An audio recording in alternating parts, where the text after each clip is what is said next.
창세기 33장 1절에서 20절 말씀입니다. 하나님 아버지, 우리 마음은 늘 이중적입니다. 우리에게 심한 상처 준 사람을 우리는 용서할 수 없었습니다. 하지만 내가 먼저 상처를 준 사람에게는 쉽게 용서를 구하지도 않는 그런 못된 사람들입니다. 이제 주님께서 나 같은 죄인을 용서하신 은혜를 깨닫습니다. 주님의 사랑과 용서로 내 이웃을 용서할 줄 아는 하나님의 사람이 되게 하옵소서. 아멘.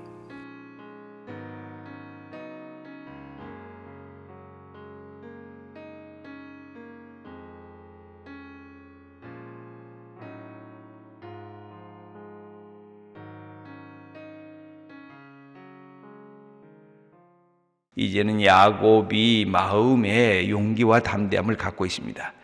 비록 자기의 가족들은 그렇게 배치를 했지만 예전에는 제일 뒤에서 지금 어떻게 될까 하고 따라가려고 하고 있었는데 야복강가에서 경험이 그의 삶을 바꿔놨습니다.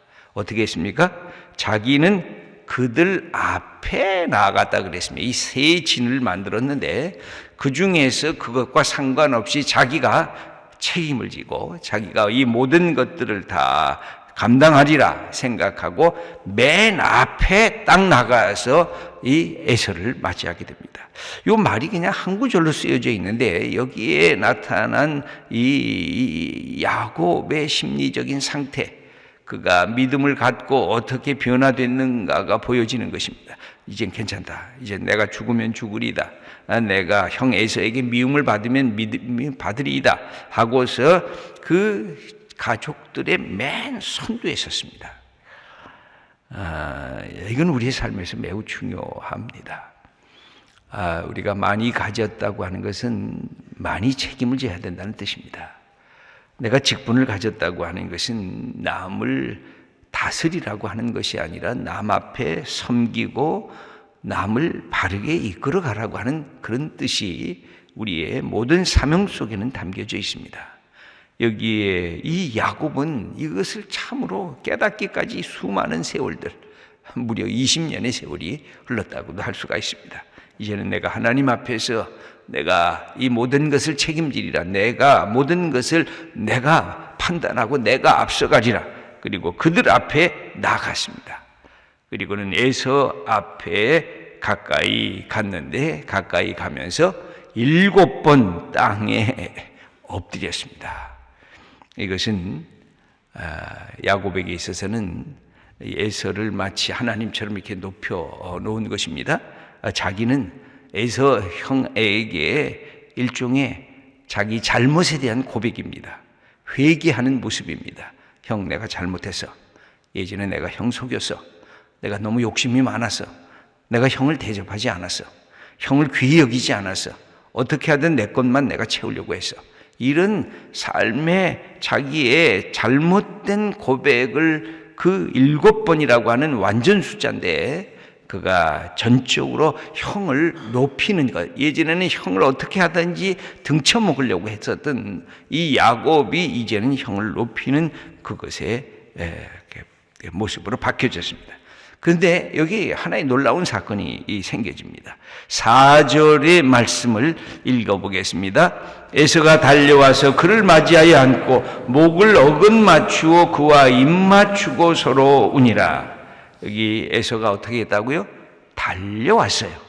그 다음엔 그를 맞이해서, 동생을 맞이해서 목을 안고 껴안았어요. 이 목을 이렇게 서로 어긋나는 거, 그죠? 어긋나고 껴안았어요. 그리고 그의 입에다 이제 키스를 했어요. 이 사람들이 갖는 이 아주 그냥 친밀한 것에 이 키스를 하잖아요. 그리고는 서로 그냥 엉엉 울었어요. 이 오랜만이다. 20년 만에 만났구나 하고 서로 울었어요.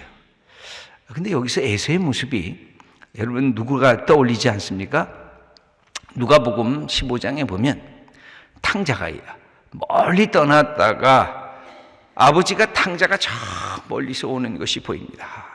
내가 아버지 집에 내가 죄를 많이 지었고 아버지밖에 없는데 내가 아버지를 떠나서 이 고생이구나. 내가 우리 아버지 집에 어떻게 내가 설까? 내가 부끄러운 죄인인데 하고 그렇게 딱 서니까 어떻게 했습니까?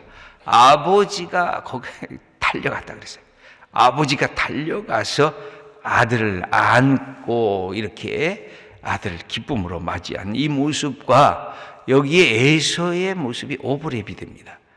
그 모습이 누가복음 15장에 나오는 탕자를 맞이하는 아버지의 모습과 그렇게 이게 오버랩되면서 여기 나오는데, 그래서 여러분 여기에 어떤 구절이 나오냐면 10절의 말씀을 우리 한번 읽어보겠습니다.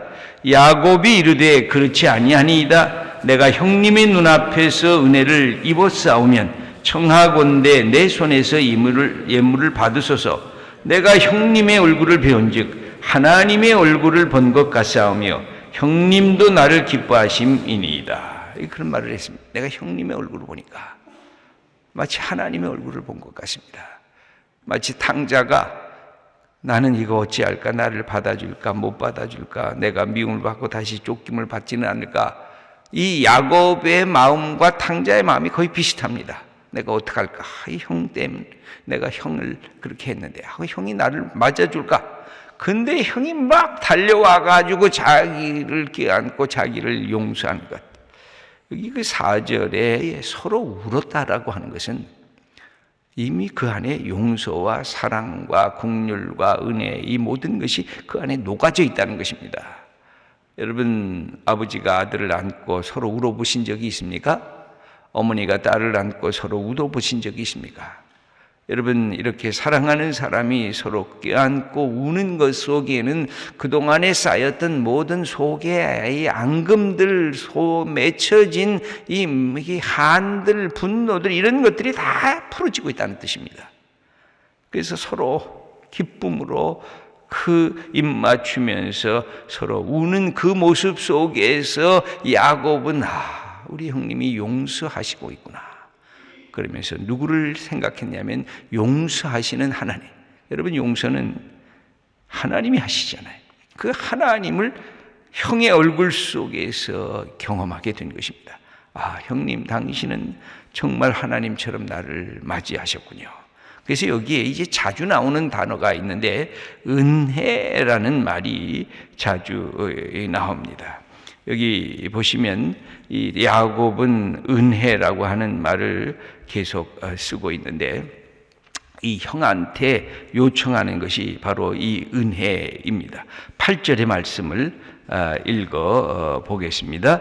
에서가 또 이르되 내가 만난 바 이 모든 때는 무슨 까닭이냐? 야곱이 이르되 내 주께 은혜를 입으려 함이니이다. 거기 내 주라고 하는 것은 형님을 얘기하는 것입니다. 에서에게 내가 은혜를 입기를 원합니다. 아까 읽은 10절에도 내가 형님의 눈앞에서 은혜를 입었사오면 내가 형님에게 은혜를 받기를 원합니다. 그 다음에 15절의 말씀을 읽어보겠습니다. 에서가 이르되 내가 내 종 몇 사람을 네게 머물게 하리라. 야곱이 이르되 어찌하여 그리하리이까? 나로 내 주께 은혜를 얻게 하소서. 나 형님에게 은혜를 받기를 원합니다. 여기에 이 말은 헤세드라고 하는, 제가 말씀을 종종 드렸는데 헤세드라는 말과 비슷한 헨이라고 하는 그런 히브리어 단어인데, 긍휼을 베푸는 것, 사랑을 베푸는 것, 호의를 베푸는 것, 이런 것이 바로 이 헨이라고 하는 은혜인데, 이것은 하나님에게도 사용하고 인간에게도 사용할 수가 있는 것입니다.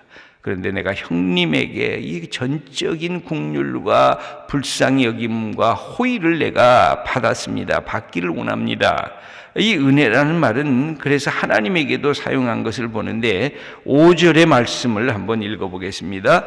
에서가 눈을 들어 여인들과 자식들을 보고 묻되 너와 함께한 이들은 누구냐? 야곱이 이르되 하나님이 주의 종에게 은혜로 주신 자식들이니이다. 형, 내가 이렇게 자녀들이 많고 내가 이렇게 가축들이 많은 것, 이게 하나님께서 내게 선물로 주신 겁니다. 하나님이 나를 불쌍히 여기셨습니다. 하나님이 나를 긍휼히 여기시면서 이런 인생의 축복을 주셨습니다.